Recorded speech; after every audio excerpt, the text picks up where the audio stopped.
E a palavra que eu tenho para compartilhar com você hoje, ela é capaz de mudar a sua história. Está entendendo o que eu estou te dizendo? Mudar a sua história de relacionamentos pessoais e até mesmo a sua história de relacionamento com Deus. Para isso, feche os seus olhos. Pai, em nome de Jesus, conceda a cada um dos teus filhos nessa noite espírito de revelação na palavra. Traz luz, entendimento, clareza quanto àquilo que o Senhor quer falar com os teus filhos nessa noite, em o nome de Jesus. Amém. Hoje eu quero compartilhar com os irmãos, a pretexto do que nós falamos no domingo passado. No domingo passado nós falamos de duas experiências que Pedro teve com o Senhor Jesus. Duas pescas miraculosas, dois milagres, né? A primeira experiência está relatada lá em Lucas, capítulo 5. A Bíblia diz que o Senhor Jesus estava falando às multidões, e as multidões, ao se aproximarem dele, provavelmente para ouvi-lo melhor, começaram a apertá-lo, e ele olhou para o barco, para a beirada da praia, viu o barco de Pedro, pediu Pedro para usar o barco dele. A Bíblia diz que Pedro estava ali porque ele tinha acabado de voltar do serviço, tentou pescar a noite inteira e não tinha conseguido pescar nada. Então ele empresta o barco para Jesus. Então do barco, Jesus começa a ensinar as multidões. Mas é interessante que a Bíblia faz questão de mencionar o que Jesus estava ensinando. Jesus estava ensinando a parábola do semeador. Saiu o semeador a semear. E Pedro fez uma semeadura ali, sem saber que estava fazendo. Ao emprestar o barco para o Senhor, Pedro estava semeando. Sabe o que é extraordinário? Que a colheita veio logo em seguida. A Bíblia diz que depois que Jesus terminou de ensinar as multidões, Jesus falou com Pedro, joga a rede. Pedro falou, mestre, nós já tentamos pescar a noite toda, não conseguimos pescar nada, mas sob a tua palavra eu vou lançar a rede. E a Bíblia diz que vieram tantos peixes, que eles tiveram que chamar os outros barcos que estavam ao redor para ajudar. Mas aí, Pedro, ao ver isto, ao ver o que o Senhor tinha feito, Pedro olhou para o Senhor e falou, Senhor, afasta-te de mim, retira-te de mim, porque sou homem pecador. Pedro viu a santidade de Deus. Pedro teve uma percepção da santidade de Deus. Preste atenção no que eu vou te dizer. Deus é santo. É óbvio que Ele é santo.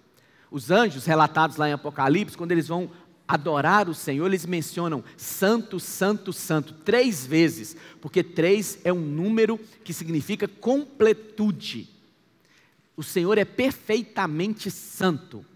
Paulo, quando foi orar para tirar o espinho da carne dele, ele orou por 3 vezes, ele orou completamente, porque o número 3 significa isso. Então o Senhor Jesus é plenamente santo, nele nunca houve pecado, viveu aqui 33 anos, nunca pecou nem em intenção, jamais pecou. Mas Pedro teve esse senso, essa percepção de santidade. Todas as vezes que o homem se relaciona com Deus, com essa percepção da santidade de Deus, ele se afasta de Deus. Porque ao mesmo tempo que ele vê a santidade de Deus, ele vê o seu pecado. Então Pedro disse, Senhor, sai do meu barco, o Senhor é santo demais, eu sou pecador, o meu barco está cheio de pecado. Essa foi a primeira experiência. A Bíblia diz então, agora relatado lá em João, capítulo 21, o Senhor Jesus já tinha morrido, já tinha ressuscitado, já tinha aparecido 2 vezes para os discípulos, mas aí estavam lá os discípulos na beira do mar, e Pedro fala, vou pescar, e os discípulos, nós também vamos. E a Bíblia diz que eles foram pescar, e mais uma vez não pescaram nada. Olha que interessante, Pedro ele é pescador, mas todas as vezes que a Bíblia vai falar de uma pescaria de Pedro, fala que ele não pescou nada. Mas o Senhor Jesus falou com Pedro, eu vou te fazer pescador de homens. E na primeira pescaria de Pedro, como pescador de homens, quase 3.000 almas se converteram. Mas nessa pescaria, a semelhança da primeira, Pedro não pescou nada durante a noite. Mas ao amanhecer, o Senhor Jesus está lá na beira da praia. O barco de Pedro estava aproximadamente 100 metros da beirada da praia. E aí Jesus aparece e diz assim: filhos, vocês têm alguma coisa aí? E eles responderam não. E aí Jesus fala: lança a rede do lado direito. E eles lançaram a rede. E aí pegaram uma grande quantidade de peixe, que a Bíblia diz que, apesar de ser grande, a rede não se rompeu. E a Bíblia ainda conta quantos eram 153 grandes peixes. Mas aí João, o discípulo a quem o Senhor amava, olhou e falou com Pedro: é o Senhor. E aí diz a Bíblia que Pedro teve uma outra atitude, diferente da primeira. Pedro estava desnudo, não estava totalmente nu, provavelmente algo que pareça a nossa cueca, naquela época não existia. Ele vestiu a túnica e pulou na água e nadou até chegar perto de Jesus. Pedro não aguentou esperar o barco remar 100 metros. Na hora que João falou: é Jesus, Pedro correu para Jesus. O que mudou em Pedro? Por que da primeira vez houve uma pesca maravilhosa, Pedro falou: vai embora, Senhor, retira-te de mim, sou homem pecador. Mas na segunda vez, uma pesca maravilhosa, Pedro não aguentou nem esperar no barco, nadou e correu para Jesus. Algo aconteceu, algo aconteceu. A Bíblia diz lá em 1 Coríntios 15, versículo 5, que Paulo vai relatar que primeiro o Senhor apareceu a Cefas. Cefas é Pedro, e depois aos demais apóstolos. O Senhor Jesus, isso é inegável, ele apareceu primeiro a Maria Madalena, que foi lá na porta do sepulcro e encontrou-se lá, achou até que Jesus era um jardineiro. Mas Paulo vai dizer, depois Pedro foi o primeiro discípulo a ver o Senhor Jesus. O Espírito Santo não contou para nós o que aconteceu nesse encontro. Mas nós sabemos que esse encontro que Jesus teve com Pedro, o Senhor revelou a sua graça e o seu amor incondicional. De maneira que quando Pedro, aproximadamente 15 dias depois da ressurreição do Senhor, quando Pedro tem uma experiência de pesca maravilhosa novamente, Pedro não pede para se afastar, Pedro corre em direção do Senhor. Quantos estão acompanhando o que eu estou dizendo? Mas aí surge a pergunta: pastor, diante da pregação de domingo passado, parece que santidade não é importante. E aquele versículo de Pedro: sede santos, porque eu sou santo. E é sobre isso que eu quero falar com você nessa noite. É óbvio que santidade é importante. Mas nas coisas de Deus, sempre tem coisas que são mais relevantes do que outras. Nas coisas de Deus, sempre tem coisas que vêm primeiro, e tem outras que vêm depois. E essa noite eu quero compartilhar com você acerca da graça de Deus e do fruto da graça de Deus. Fala assim comigo: a graça é a raiz e a santidade é o fruto. Vamos lá para o texto então? 1 Pedro.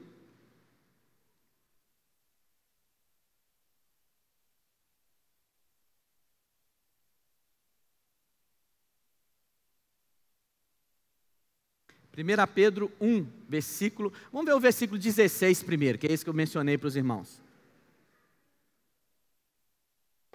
Olha o que Pedro vai dizer. Porque está escrito: sede santos, porque o que, irmãos? Eu sou santo. É uma exortação para que você seja santo.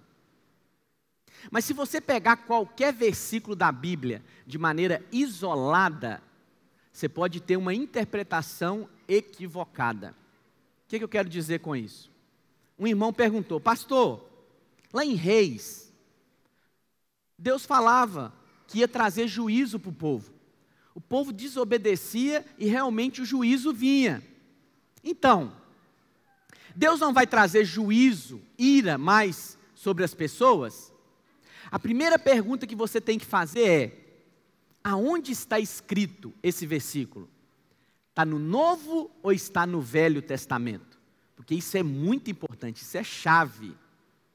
Então, por exemplo, no Velho Testamento, a ira de Deus caía sobre as pessoas. Por quê? Porque Jesus ainda não tinha vindo. Mas no Novo Testamento, na nova aliança, Cristo veio e Cristo recebeu toda a ira sobre a vida dele. Por isso que ele morreu na cruz. Ele morreu na cruz para levar a ira de Deus, que era para mim, porque eu que tinha pecado, você que tinha pecado, mas Jesus levou essa ira sobre si, de maneira que nunca mais virá a ira de Deus sobre a sua vida. Nunca mais. Pastor, Deus não vai ficar nem um pouquinho nervoso? Nunca mais. Mas isso não significa que Deus não disciplina. Está me entendendo? Mas não com ira. Jamais Deus vai disciplinar um filho com uma doença, com uma pobreza, porque Deus não é um pai abusivo. Jamais Deus vai dizer para o filho, para você parar de mentir, eu vou te cegar os 2 olhos. Para você parar de andar por caminhos tortuosos, eu vou amputar uma perna sua. Para você parar de cometer pecados, eu vou te colocar numa cadeira de rodas. Jamais Deus vai fazer isso. Porque isso tudo é resultado da ira. A maldição, que era resultado da desobediência das pessoas no Velho Testamento, resultava em quê na vida das pessoas? Vou resumir para os irmãos. Pobreza, doença e morte. Mas porque Cristo se tornou maldito no nosso lugar, Ele recebeu a condenação, a maldição no nosso lugar, nós hoje podemos ser abençoados com toda a sorte de bênçãos. Quantos entendem o que eu estou dizendo? Mas Deus disciplina. Como é que Deus disciplina? Primeira opção de Deus para disciplinar os filhos, a palavra. A palavra. Você está aqui numa reunião e você ouve uma palavra. E o Espírito Santo vem e toca seu coração e você fala, eu preciso mudar isso na minha vida. Eu tenho que largar a avareza, eu tenho que largar a mentira, eu tenho que largar isso na minha vida. É a primeira maneira e preferencial de Deus de disciplinar os teus filhos, pela palavra. Mas há uma segunda maneira, que é trazendo luz. Luz é muito ruim quando você quer fazer um negócio escondido. A luz se torna desagradável, não é? Você está lá fazendo escondido, mas aí o que Deus fez? Liga um holofote. Mas Ele liga um holofote para te disciplinar. É Deus te disciplinando. Outra maneira que Deus faz para disciplinar os seus filhos. Deus fecha a porta. O Senhor Jesus é aquele que tem a chave de Davi. Ele abre porta e ninguém pode fechar, mas Ele fecha a porta que ninguém pode abrir. Deus pode fechar a porta na sua vida para te disciplinar. Portas que vão te levar para o pecado. E aí você insiste. Você pede, eu vou orar, eu vou jejuar, essa porta vai se abrir, o pastor ora por você, mas não tem pastor com reza braba que faz porta abrir se Deus estiver fechado. Entende o que eu estou dizendo? Não tem, não tem. Essa é uma outra maneira de Deus te disciplinar. E por fim, Deus te disciplina também colocando limites em você. Mas jamais Ele vai derramar ira sobre a sua vida. Então você precisa olhar o versículo e saber, ele está no Velho Testamento antes da morte e da ressurreição do Senhor Jesus na cruz, ou ele está no Novo Testamento? Essa é a primeira parte. Segunda parte, jamais pegue um versículo sem saber o contexto. O que eu chamo de contexto? Quais os versículos anteriores? Então, por exemplo, nós acabamos de ler esse versículo 16, uma exortação bíblica. Seja santo, porque eu sou santo. Mas vamos ler os versos anteriores? Amém? Projeta, por favor, o versículo 13. Vamos ver o que Pedro vai dizer. Por isso, cingindo o vosso entendimento. Cingir é usar. Entendimento é mente. Pedro está dizendo, usa a sua mente. Usa a sua mente. Entenda as coisas. Sede sóbrios. Entenda a coisa de uma maneira lúcida, com revelação. E esperai. Esperai aonde, irmãos? Inteiramente na graça. Pastor, o meu problema é financeiro. espere inteiramente na graça. Pastor, o meu problema é no casamento, espere inteiramente na graça. Pastor, o meu problema é de enfermidade, espere inteiramente na graça. Ah, isso é uma panaceia, é um remédio que cura tudo. Está no caminho certo, resolve todos os seus problemas, a graça de Deus, porque a graça não é uma doutrina, a graça é uma pessoa. Espere inteiramente na graça. Fala com o seu vizinho aí, mesmo mascarado, espere inteiramente na graça. Olha lá, Pedro vai dizer como é que a graça é trazida na vida dos filhos de Deus. Espere inteiramente na graça que vos está sendo trazida na revelação de quê, meus irmãos? Do quanto você é pecador? Do quanto você tem que obedecer? Não! Espere inteiramente na graça que está sendo trazida a você na revelação de Jesus Cristo.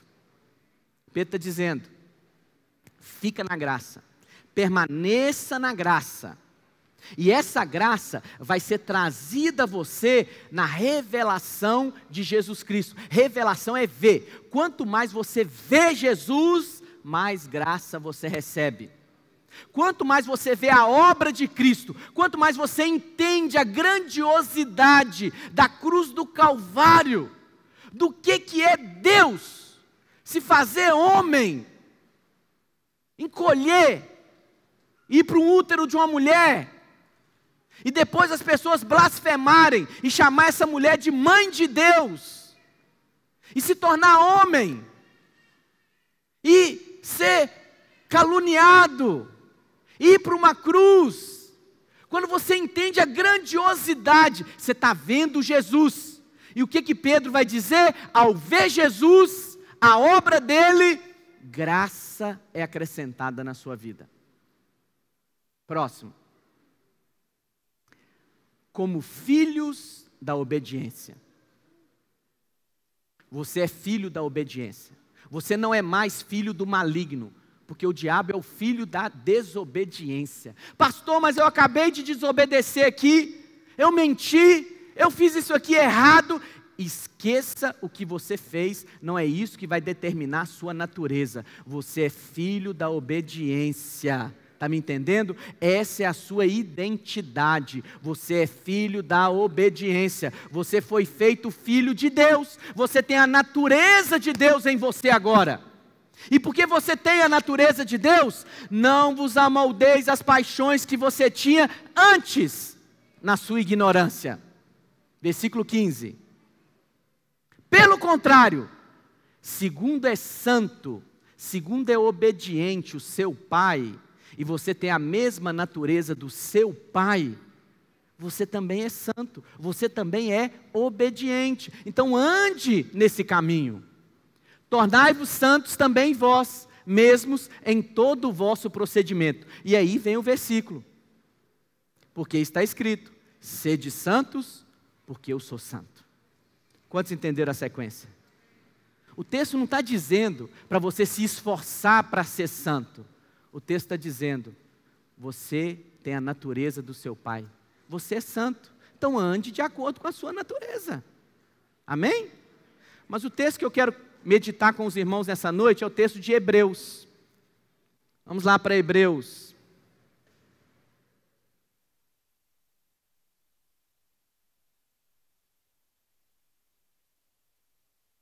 Hebreus,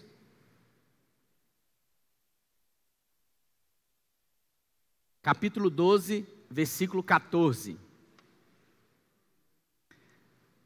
Presta atenção que eu quero te falar uma sequência aqui muito importante, que tem poder para mudar a sua vida. Eu falei para você que graça é raiz, santidade é fruto. É como uma jabuticabeira. Você tem uma jabuticabeira lá na sua casa, você não vai lá nas folhas da jabuticabeira e fica lá fazendo alguma coisa, quem sabe para poder nascer uma flor aqui e depois nascer uma jabuticaba. Você não faz isso porque não adianta.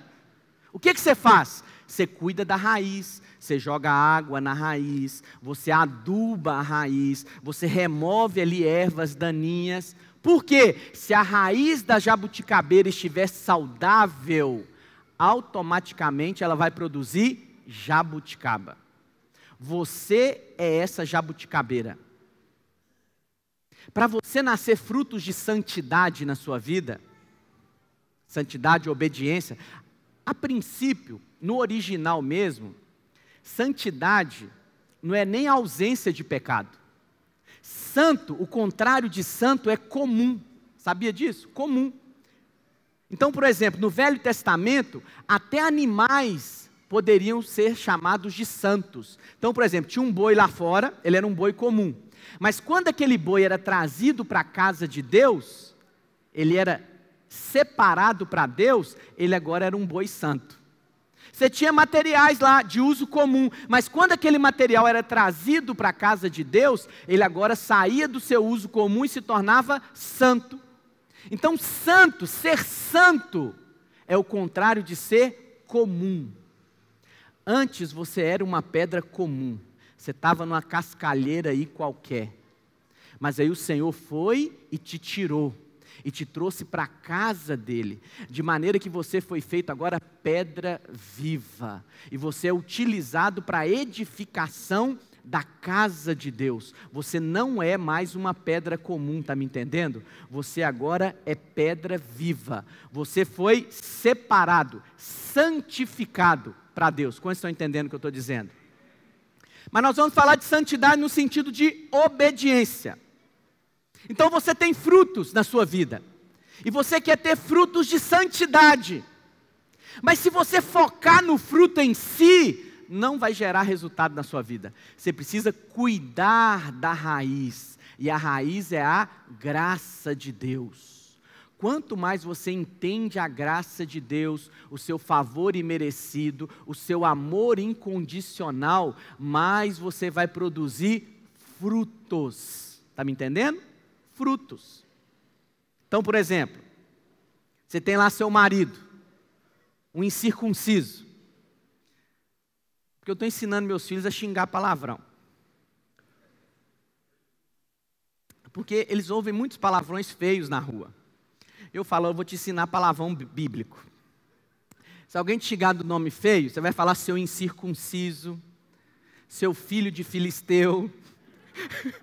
Então vamos supor que o seu marido é um incircunciso.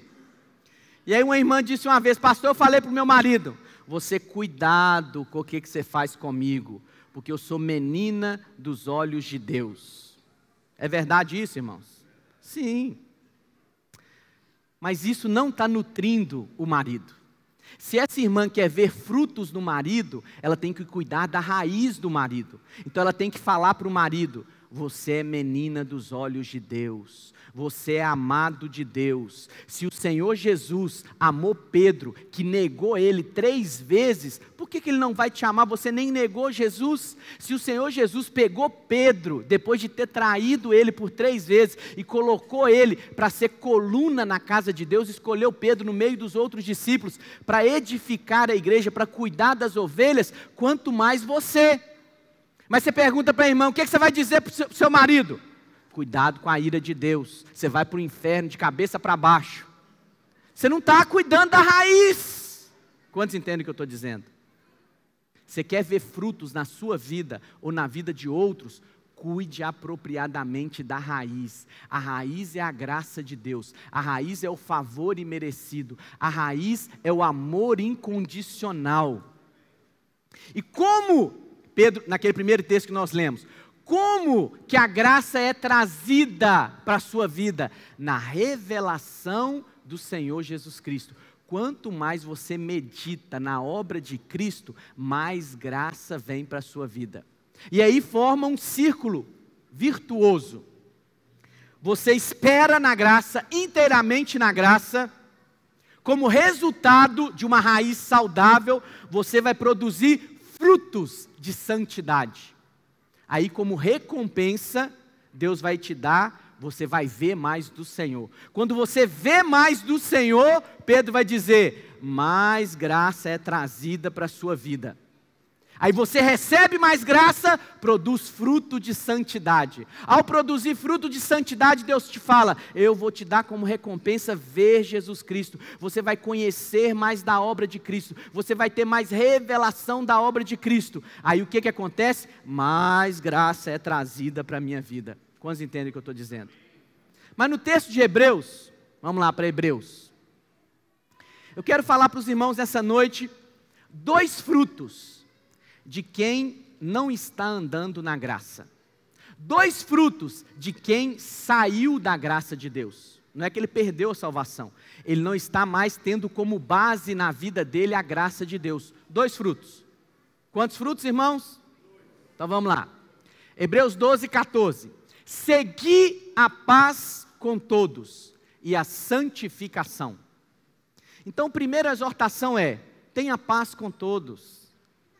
Tenha paz no seu trabalho, tenha paz nos seus relacionamentos familiares, tenha paz na sua célula, na igreja, em todo o ambiente. Não tenha confusão com ninguém, ande em paz com todas as pessoas. Mas ele também diz, e em santificação, sem a qual, o que vai acontecer? Ninguém verá o Senhor. Esse ver ao Senhor não é ver lá na glória não. É ver o Senhor hoje, é ter revelação do Senhor. Aí entra naquele círculo virtuoso que eu falei para os irmãos, lembra? Se eu estou esperando inteiramente na graça, eu vou produzir santidade, frutos de santificação. Quando eu produzo santificação, o autor de Hebreus diz, você vai receber como recompensa ver o Senhor. Quando eu vejo o Senhor, vejo a sua obra, Pedro vai dizer, mais graça é acrescentada na sua vida. Amém? Versículo 15. Atentando diligentemente. Seja diligente, disciplinado. Foque nisso na sua vida. Para que ninguém seja faltoso. Pode acontecer de haver falhas na sua vida. Pastor, eu não quero ficar em falha na minha vida. Essas falhas são os meus pecados. Essas falhas são os meus erros. Não.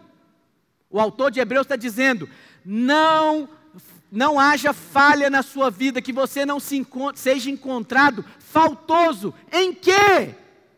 Separando-se da graça de Deus. Não se separe da graça de Deus. Então é possível você se separar da graça de Deus. Pastor, é perda de salvação? Não. Paulo vai dizer lá aos Gálatas, projeta por favor, acho que é o 5:4. Olha o que Paulo vai dizer de se separar da graça de Deus, de se desligar da graça de Deus, decair da graça de Deus. Olha o que ele diz. De Cristo vos desligastes, vós que procurais justificar-vos na lei, da graça decaístes. Então vamos ver. O que é se desligar de Cristo? É a mesma coisa do marido. Ele está casado, mas ele não está ligado à esposa.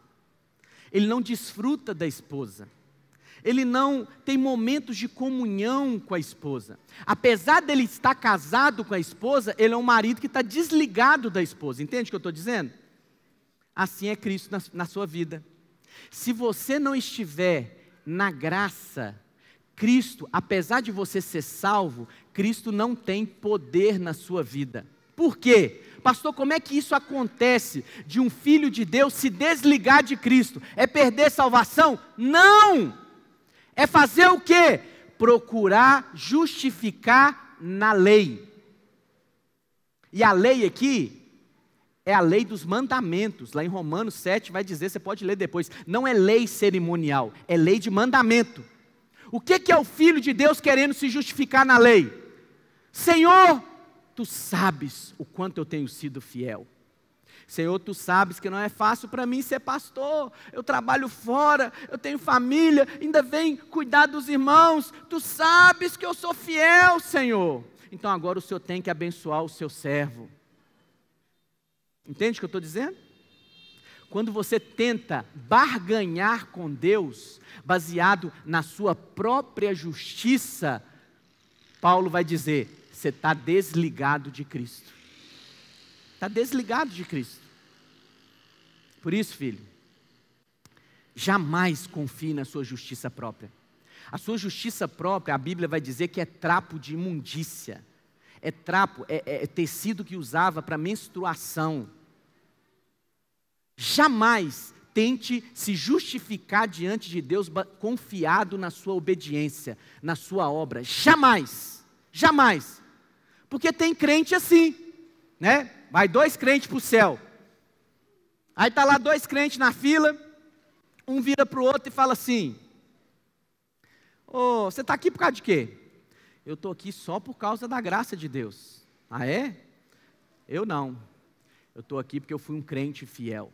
Eu dei o meu dízimo, eu me esforcei, eu servi a Deus, mas você é um crente miserável. Mas Deus é bom, né? Não é verdade? A bondade de Deus é isso mesmo. Ninguém vai poder se gloriar diante de Deus. É pela graça, mediante a fé, não de obras, para que ninguém se glorie. Ninguém vai poder chegar diante de Deus e dizer, Senhor, eu estou aqui porque eu mereci. Afinal de contas, eu fui melhor do que os demais. Ninguém. E olha, hoje a nossa visão é limitada quanto à obra da cruz.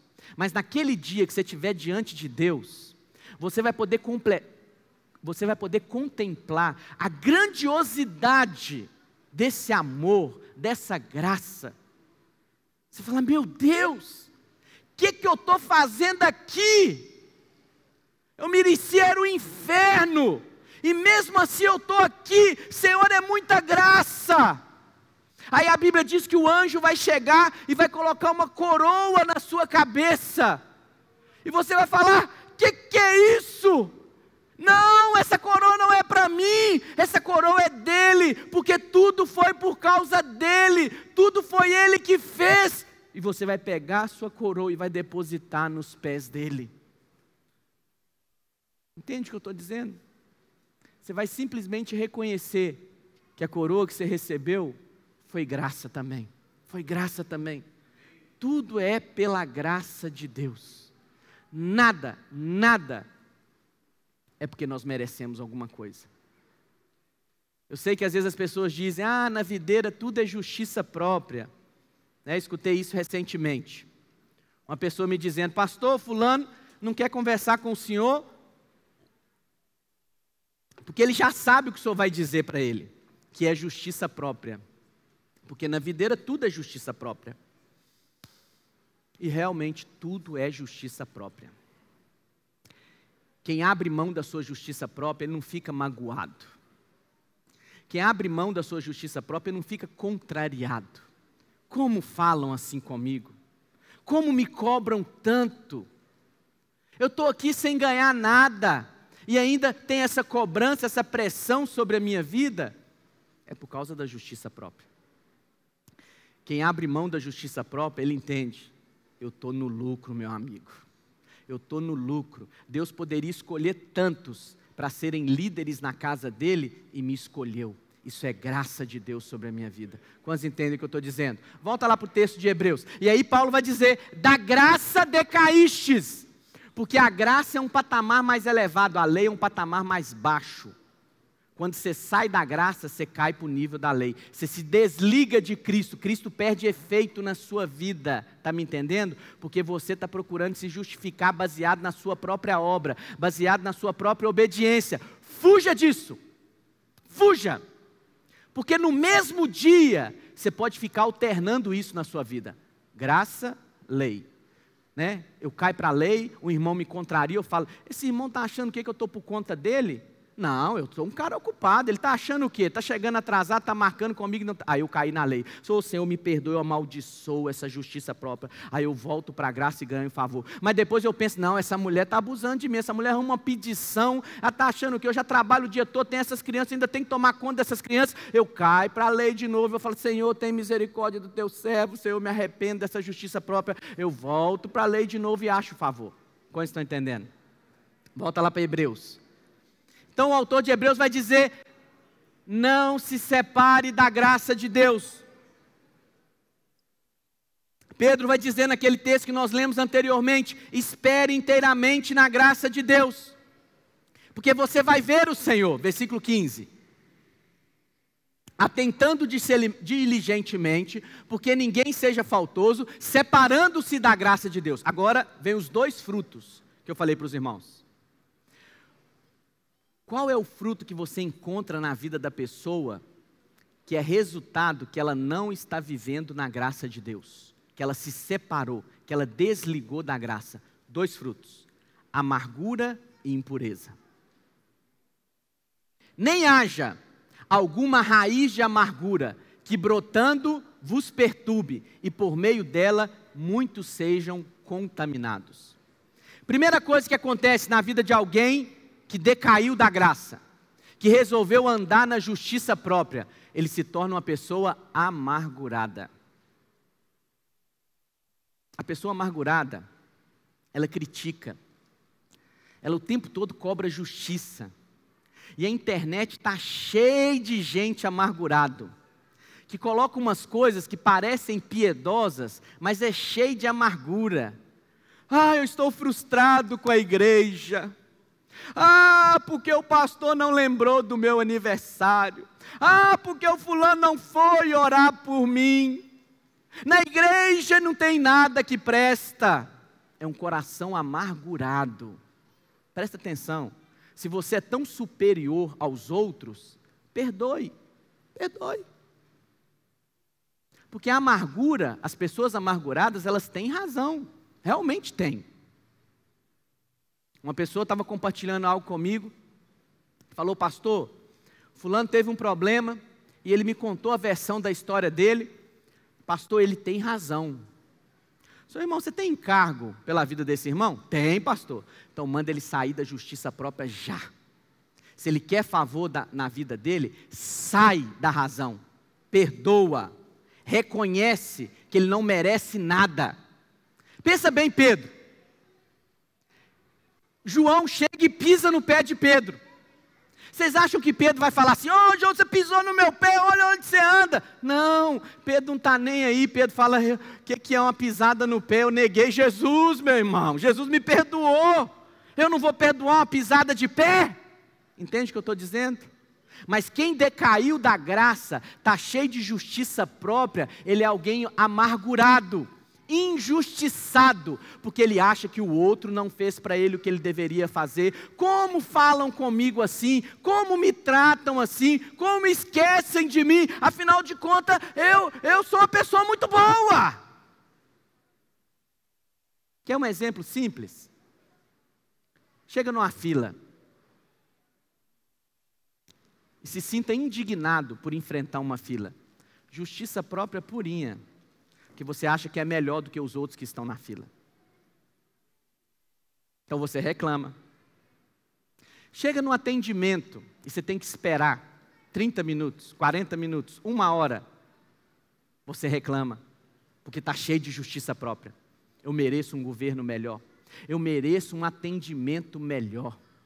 Eu mereço uma igreja melhor. Eu mereço um mundo melhor, porque afinal de contas eu sou uma pessoa muito boa. E cheia de amargura. Entende o que eu estou dizendo? E o que acontece com a amargura aqui? Ela entra em oposição até a paz com todos. Lembra lá no versículo 13? Segui a paz com todos. Se você está amargurado, você não consegue ter paz com todos. Entende? Não consegue. Porque está em oposição. Então o primeiro fruto de alguém que está fora da graça, se desligou da graça, decaiu da graça, se separou da graça, é a amargura. Corra de gente que critica outros, corra de gente que fala mal dos outros, porque ele está cheio de amargura no coração. Quantos entendem o que eu estou dizendo? E o pior é que tem gente que está amargurada com Deus. Sabia disso? Olha o nível da justiça própria, talvez nem nascido é de novo. Deus, eu não entendo, por que eu estou passando por isso? Não compensa servir o Senhor. São tantos anos servindo o Senhor, e agora eu estou aqui, eu passo por isso, mas o fulano acabou de converter e está sendo abençoado. Tem alguma coisa errada? Tem mesmo, mas não é com Deus. Saia da justiça própria, amaldiçoe a justiça própria na sua vida. Quantos querem fazer isso? Você vai ter que fazer todo dia, tá? Se você é casado, principalmente se você é casado. Vamos lá. Próximo, 16. Nem haja, olha o segundo fruto. Eu falei com você que eram 2 frutos. Amargura e agora impureza. Nem haja algum impuro. Impuro aqui no português fica um negócio leve, não é verdade? Fulano, ele não é pornógrafo, ele só é impuro. Fulano não é devasso, ele só é impuro. Mas impureza aqui no original é porneia, que está ligada à palavra pornografia. Impureza, um cara devasso. E na realidade é isso mesmo. Eu sei que as pessoas dizem que nós estamos na era da internet, mas a maioria do conteúdo da internet é pornografia. Pornografia. E o que acontece? A pessoa começa na pornografia e vai terminar na cama de algum motel por aí. Mas impureza, pornografia, problemas sexuais é fruto de quem não está andando na graça. Da mesma maneira que a amargura é um fruto, o autor de Hebreus está dizendo aqui, impureza sexual também é resultado de alguém que está desligado da graça, se separou da graça de Deus. E agora ele vai te contar o exemplo. Olha o exemplo bíblico. Bom, pode continuar no 16. Nem haja algum impuro ou profano como foi Esaú, o qual por um repasto vendeu o seu direito de primogenitura. Então ele cita um exemplo lá do Velho Testamento. Você vai dizer assim, pastor, mas no Velho Testamento, tinha graça no Velho Testamento? Sim, vou contar para você agora. Abraão, que era o avô de Esaú e Jacó, ele foi justificado pela graça. A Bíblia diz que ele foi justificado por fé, porque ele creu, ele foi declarado justo. Então naquele tempo era graça também. Abraão foi o pai de Isaac, e Isaac foi o pai dos gêmeos, Esaú e Jacó. E o que a Bíblia diz? Certa vez Esaú chegou em casa, com fome. Jacó tinha preparado um guisado ali, uma sopinha, que em hebreu chama de repasto. E aí Esaú com fome falou, Jacó, me dá aí uma comida. Aí Jacó sempre foi interessado na bênção da primogenitura. O que era a bênção da primogenitura? O filho que nascesse primeiro, era o primogênito, ele tinha direito a uma bênção sacerdotal. A herança era dobrada sobre a vida dele. Então ele tinha vários benefícios, só porque nasceu primeiro. E no caso de Esaú, nasceu primeiro talvez por 2 minutos, 3 minutos, porque ele era gêmeo de Jacó. E aí Esaú fala, me dá comida. Jacó, sempre interessado na bênção da primogenitura, falou, se primeiro você me vendeu o seu direito de primogenitura. Aí Esaú falou assim, desprezou a bênção. O que me adianta isso agora? Estou com fome, pode ficar para você. E recebeu o prato de comida. Presta atenção no que eu vou te dizer. Jamais rejeite a bênção de Deus. O seu marido e a sua esposa é bênção na sua vida.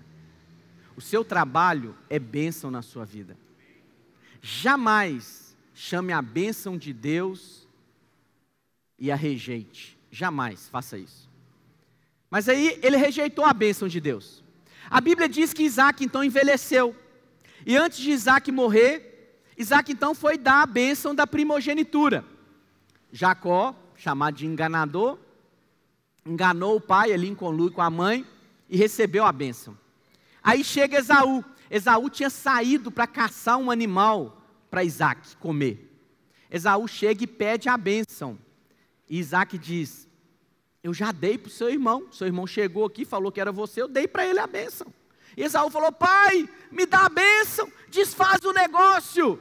Isaac falou, não tem jeito de desfazer, já dei a bênção, já está abençoado. Pai, me dá uma outra bênção então. Não tem como, eu já te falei, Jacó já foi abençoado no seu lugar. Olha o que o texto diz, versículo 17. Pois sabeis também que posteriormente, querendo herdar a bênção, Esaú quis herdar a bênção. Foi rejeitado. Por quem? Por Deus? Não, pelo seu pai Isaque. Pois não achou lugar de arrependimento. Aí tem crente que usa esse versículo e fala assim, ó, tá vendo? Cuidado com o pecado, porque depois você nem vai querer se arrepender. O arrependimento não vai ter lugar no seu coração. Não é isso que o texto está dizendo. O texto está dizendo, arrependimento é metanoia, mudança de mentalidade, mudar de ideia. O texto está dizendo que Esaú chegou para Isaac e falou com Isaac, pai, muda de ideia, tira a bênção de Jacó e me dá ela. Mas Isaac não mudou de ideia. Ele não achou lugar de arrependimento no coração do pai dele. Isaac não desfez a bênção. Isaac não liberou bênção sobre a vida de Esaú, e tirou a bênção de Jacó. Embora com lágrimas o tivesse buscado. Esaú até chorou. Pai, me dá a bênção. Me dá a bênção. Isaac falou, não vou mudar de ideia. Jacó já está abençoado. E o que aconteceu? Versículo 18. Só no 17. Então Isaac é um exemplo de alguém que se separou da graça de Deus. Primeiro eu falei para você que, aliás, Esaú estava no tempo da graça. Esaú recebeu a bênção da primogenitura, ou pelo menos deveria ter recebido, simplesmente porque nasceu primeiro. Não era porque ele merecia, é porque ele nasceu primeiro. Então ele ia ser o primogênito daquela casa. Mas ele rejeitou a bênção de Deus. E aí quando ele tentou receber a bênção e não recebeu, ele se encheu de amargura. De amargura. O que aconteceu com Esaú? A Bíblia diz que Isaac gostava de comer animais de caça. Esaú então pensou, se meu pai gosta de comer animais de caça, eu vou conquistar o amor do meu pai, eu vou caçar, eu vou me tornar um exímio caçador. Mas aí no final, ele não recebe a bênção, e ele pensa o quê? Para que eu me arrisquei a vida toda, ficar de noite em tocaia, caçando animal, para o meu pai comer, não compensou.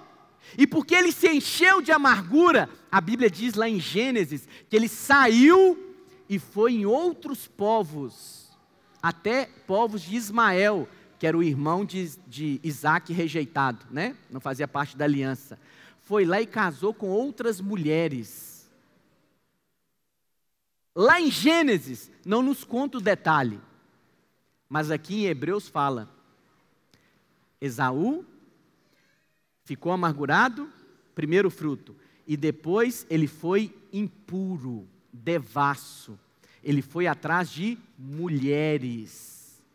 Estão compreendendo? Outro exemplo, Lucas 15, parábola do filho pródigo. O Senhor Jesus contou uma parábola, não sabemos se de fato aquilo aconteceu, talvez tivesse acontecido mesmo. E aí Jesus conta, um pai, um fazendeiro muito rico, tinha 2 filhos. E o filho mais moço chegou para o pai e disse, pai, eu quero a minha herança. Como o senhor não está morrendo, porque você só recebe a herança depois que a pessoa morre, depois que seu pai morre. Pedir a herança até hoje, imagina naquele tempo, pedir a herança antes do pai morrer é uma desonra. Pai, divide aqui logo os bens, porque o senhor não está morrendo. Isso é desonra, isso é desejar a morte do pai. E o filho mais novo fez isso. E a Bíblia diz que o pai fez? Dividiu. Dividiu e deu só para o mais moço? Não, deu para os dois, para o mais velho e para o mais moço. E passado alguns dias, a Bíblia diz que o filho mais moço foi embora com o dinheiro. E viveu dissolutamente, prodigamente. Gastou o dinheiro de qualquer maneira. Você sabe que dinheiro que sai e não entra, acaba. Acabou o dinheiro dele. Acabando o dinheiro dele, veio fome naquela terra. Sem dinheiro, sem amigos, sem dinheiro, terra passando fome, ficou com fome. Aí ele se ajuntou aos homens daquela terra e foi procurar emprego num porqueiro. O Senhor Jesus faz questão de mencionar porcos na parábola. Por quê? Porque o porco é um animal imundo para o judeu. Cuidar de porco é mais fundo do que o fundo do poço. E aquele jovem foi cuidar de porco. Chegando lá no chiqueiro, ele teve fome, porque já estava com fome, e ele desejou comer a lavagem do porco, alfarrobas. Mas diz que nem a lavagem quiseram dar para ele. Olha o nível, irmãos. Nem a lavagem de porco quiseram dar para esse jovem. Aí a Bíblia diz que ele caiu em si. Mas não foi um cair em si mesmo, real, não. Por quê? Porque a Bíblia diz que ele caindo em si, ele disse: na casa do meu pai, os trabalhadores comem bem. E eu aqui, disputando comida com porco, já sei o que eu vou fazer. Vou voltar para casa e vou pedir um emprego para o meu pai. Eu pergunto para os irmãos, esse jovem estava voltando para casa, porque ele estava, tadinho do meu pai, eu desonrei o meu pai. Meu pai, né, foi uma grande afronta que eu fiz, o meu pai está preocupado comigo. Ele voltou para casa preocupado com o pai? Não, você vê que ele não era gente boa. Ele voltou para casa preocupado com o estômago dele. Mas não o condene, porque todos nós somos assim. Nós procuramos a Deus por uma necessidade. Ninguém procura a Deus dizendo: eu magoei o meu Deus, eu andei no pecado, eu sou inimigo de Deus, eu amo o meu Deus, então eu vou atrás do meu Deus. Ninguém faz isso, ninguém faz isso. Tem pessoas que vêm para Deus porque está com medo de ir para o inferno, e ele fala: eu não quero ir para o inferno, eu vou lá para a igreja, que lá o pastor vai me ensinar como é que eu faço para não ir para o inferno. Eu pergunto para os irmãos, Deus rejeita essa pessoa? Deus fala assim: que é isso, rapaz, você está vindo só porque você está com medo do inferno? Não, você aqui não. Tem uns que vêm porque quer casar na igreja, ele apronta lá fora e fala: não, mas para casar tem que ser com moça da igreja. Tem outros que vêm caçando namorado. Lá fora está muito ruim, não tem namorado, sério, eu vou para a igreja arrumar um namorado. Eu pergunto, Deus rejeita? Não, Deus está aceitando. Tem uns que vêm porque está doente, está com problema financeiro, está com problema no casamento. Todos nós viemos assim, interessados na nossa própria necessidade. Mas ao chegarmos na casa de Deus, não somos rejeitados por Ele. É muita graça. E aí a Bíblia diz que o pai, vendo o filho de longe, se encheu de compaixão e correu para o filho. Correu. Ele o abraçou, o filho estava com cheiro de chiqueiro. Ele o beijou e ele mandou trazer as melhores roupas, a sandália, o anel, restituiu tudo e ainda fez festa. Esse é o seu Deus. Não importa onde você esteja, nem em que condições você esteja, uma única menção que você fizer para Deus, Ele vem correndo ao seu encontro. Correndo, correndo. E aí faz uma festa. Mas o meu foco é o irmão mais velho. A Bíblia diz então que o irmão mais velho voltou da empreitada lá do trabalho. E ele ouviu o barulho de festa, ele chamou um dos servos, falou: o que está acontecendo aí? Estou vendo aí que está acontecendo uma festa. E o servo fala: olha, meu filho, é o seu irmão, né, que voltou para casa. E o seu pai ficou muito feliz, porque ele achou que tinha morrido, tinha perdido e voltou vivo. Então o seu pai está dando uma festa. Aí o irmão mais velho não quis entrar na festa. Aí o pai veio ter com ele. Vamos ver lá, versículo 29. Lucas 15.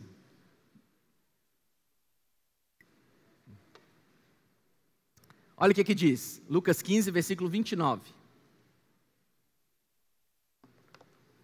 O pai vai conversar com ele.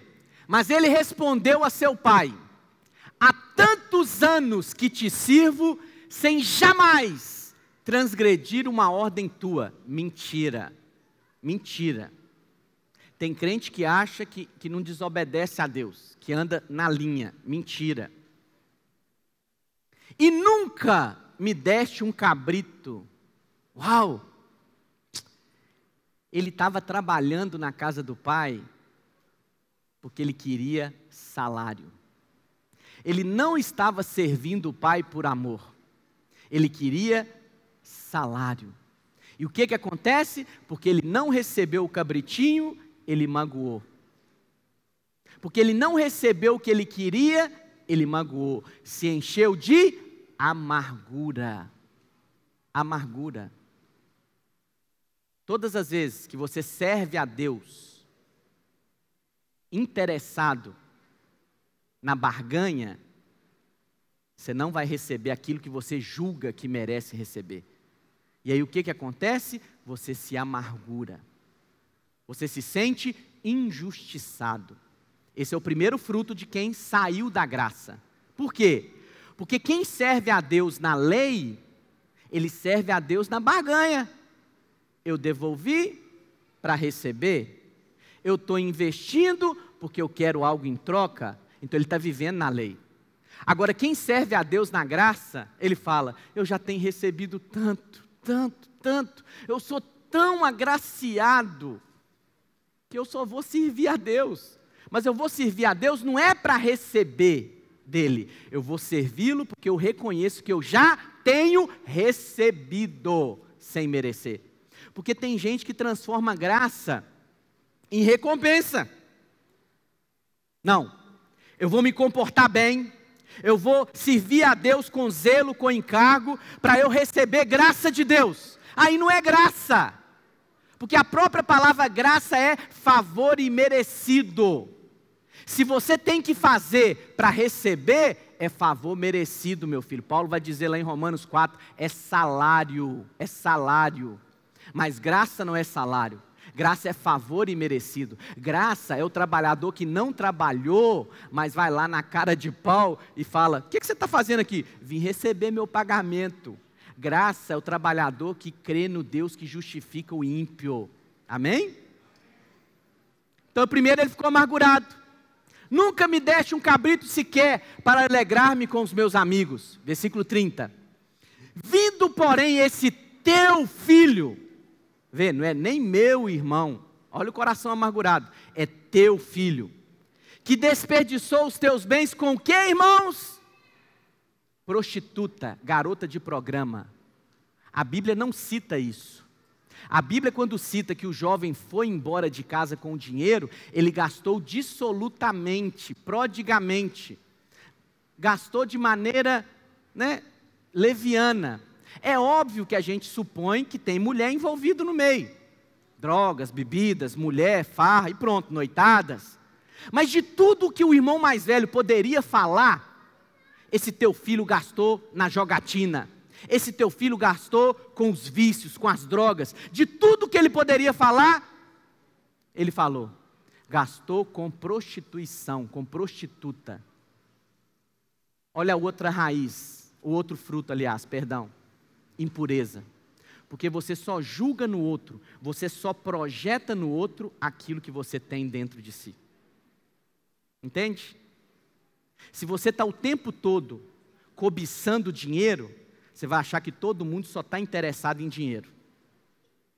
Se você o tempo todo tem um olhar malicioso para as mulheres, você vai achar que todo homem só olha para a mulher com um olhar malicioso. Entende o que eu estou dizendo? Se você o tempo todo quer enganar as pessoas, você vai achar que todo mundo é enganador. Porque você só projeta no outro aquilo que você tem dentro de si. Então ele tinha o quê?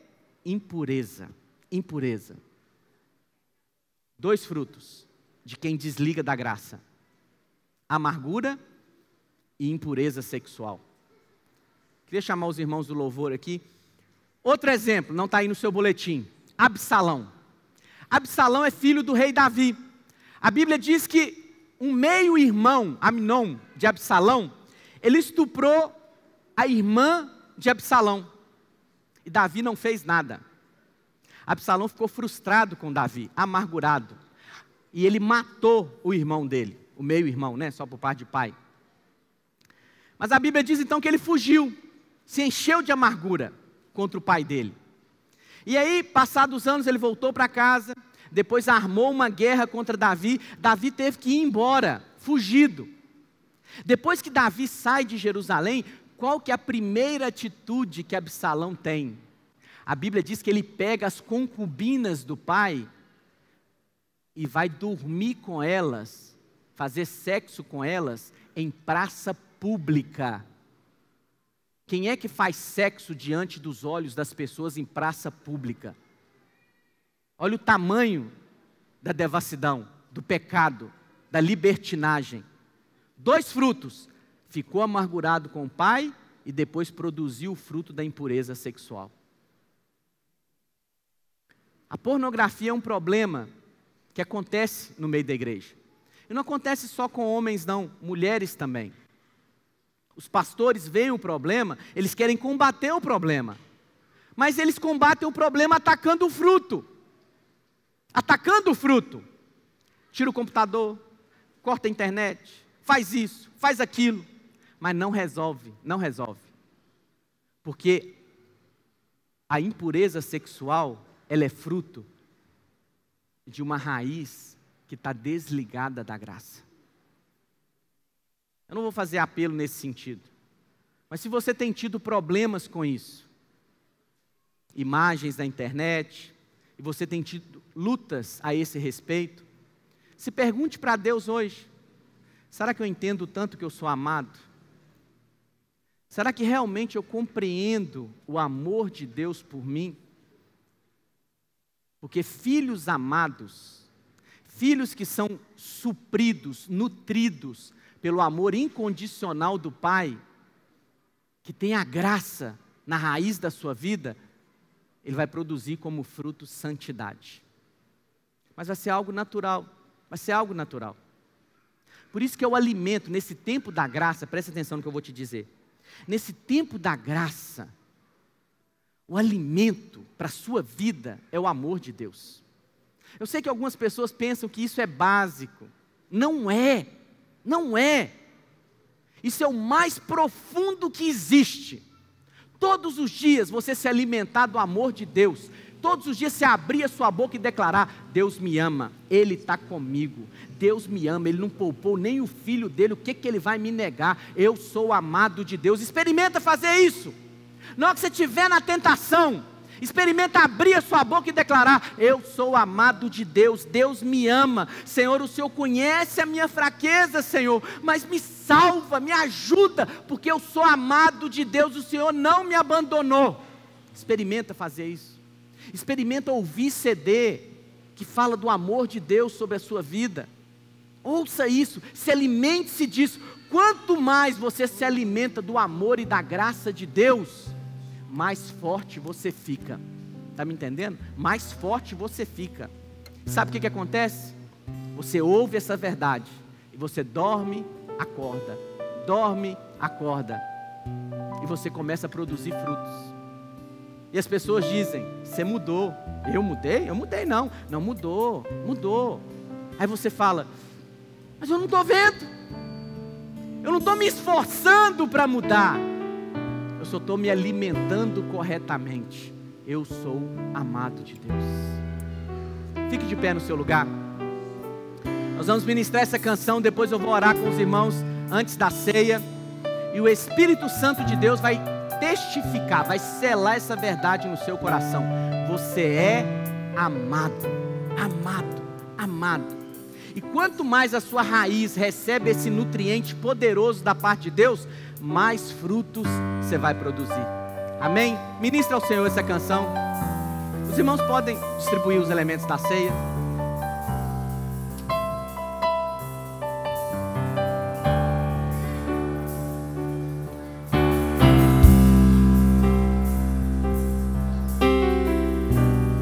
Oh Deus, me sonda,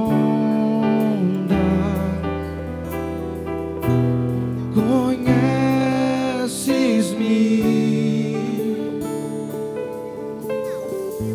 mesmo quando falho, eu sei, me amas, estás presente a me cercar.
estarei seguro. Eu sei, me ama. Eu sei, me ama. Prostro-me diante da cruz, vejo o sangue de Jesus. Nunca houve amor assim. Sobre a morte já venceu, sua glória o céu encheu. Nada irá me separar. Aleluia, aleluia, aleluia. Nas suas mãos nessa noite está a prova que você é amado. A Bíblia diz que Deus prova o seu próprio amor para conosco. Foi na cruz que Ele provou. Eu sei que é muito bom você ter circunstâncias boas ao seu redor e você enxergar nessas circunstâncias quanto você é amado. Mas tem dias que você vai ter de circunstâncias ruins. Tem dia que você vai ter financeiro, a doença. E aí, se você é aquele que olha as circunstâncias, você pode ficar em dúvida se realmente você é amado. Mas Deus não prova o seu amor nas circunstâncias. Deus provou que te ama na cruz. Na cruz. Se alimente-se dessa verdade todos os dias. Todos os dias. A cruz é a prova que Ele me ama. A cruz é a prova de que eu sou amado de Deus. Pai, nós consagramos esse pão e esse vinho ao Senhor nessa noite. E agora eles são retirados do seu uso comum e têm um significado espiritual para os teus filhos. É o corpo de Cristo e o sangue de Cristo. É o corpo que vamos nos alimentar, é o sangue que vamos beber e é a prova inegável de que somos amados. Senhor, eu declaro sobre a vida dos teus filhos que ao comerem do pão e beberem do cálice, o Espírito Santo de Deus vai testificar no espírito de cada um essa verdade. Você é filho amado, você é filho amado. Todo medo será removido da sua vida. Toda tristeza, toda depressão, toda preocupação, toda ansiedade, toda amargura, toda contrariedade, todo nervosismo vai ser removido da sua vida. E você vai ser alimentado com a graça, com o favor, com a bondade, com o amor incondicional do seu Pai para com você. Em nome de Jesus. Coma do pão e beba do cálice nessa noite.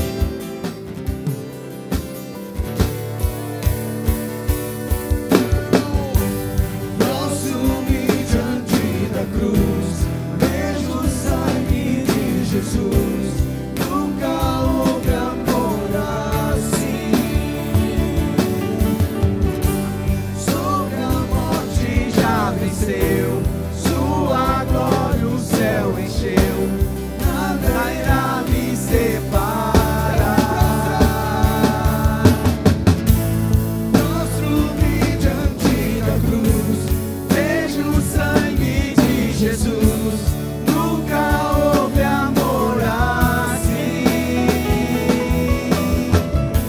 Sobre a morte já venceu, sua glória o céu encheu. Nada irá me separar. O véu rasgou, o caminho se abriu. Tudo consumado está. O véu rasgou, o caminho abriu. Tudo consumado está. Aleluia, aleluia.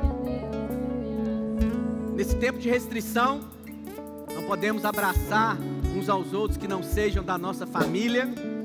Eu queria que você abraçasse aí o seu parente que está aí com você, seu marido, seu filho, que que você liberasse uma palavra, que você irrigasse a raiz dele nessa noite e declarasse: você é amado de Deus. Você é amado de Deus e também por mim. Fala isso pro seu filho, pro seu marido. Olha, Deus te ama, mas eu quero dizer para você que eu também amo você. Amém? Deus abençoe a sua vida. Uma semana abençoada. E amanhã nossa reunião geral aqui no prédio às 20 horas.